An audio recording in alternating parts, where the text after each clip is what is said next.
Back then in the RCMP, you could pick anywhere you wanted to go for your posting, except your home province. And the idea behind that is that back then, there was a worry that you might get influenced by your friends and family if you went back home or even to your home province. So you weren't able to be transferred back to your home province back then. That's changed since, but back then, that was the reality. So I'm a skier, right? Like I actually wanted to be a professional hang gliding and ski bum before I joined the RCMP, but I didn't see a future in that. So thinking about where I'd like to go, and I love skiing, Rocky Mountains, I came up with the brilliant idea where I put forward in the form to a request to the RCMP brass at the academy, I would like to go to Lake Louise, Alberta as my first posting. Well, I got a lake all right. When my posting came out, it was Lac La Biche, Alberta. Where the heck is Lac La Biche, Alberta? Well, the 31 other men that I trained with for the 6 months, they were howling at my posting. One of them happened to be from Alberta, so he brings out the Alberta map and rolls it out, and at the very top of the map, there's an arrow that says to Lac La Biche and Fort McMurray. It wasn't even on the map.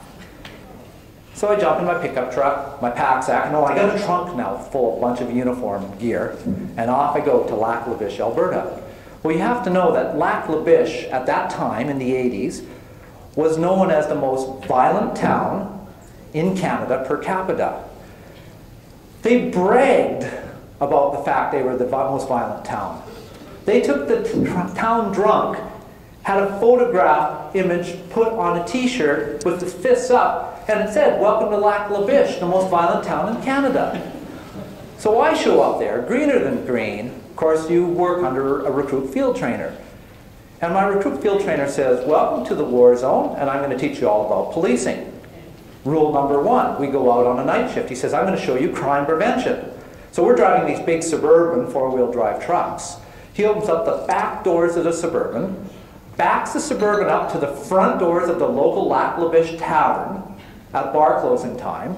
You can't get out of the tavern without getting into the back of the Suburban. Everybody was arrested. He said, "This is crime prevention because if we don't get them now, we're going to get calls later on when they're drunk and they're fighting." Well, one guy gets in the back of the Suburban unwillingly and he says, "I'm not drunk, I wasn't drinking." And one of the other constables said, "Too bad."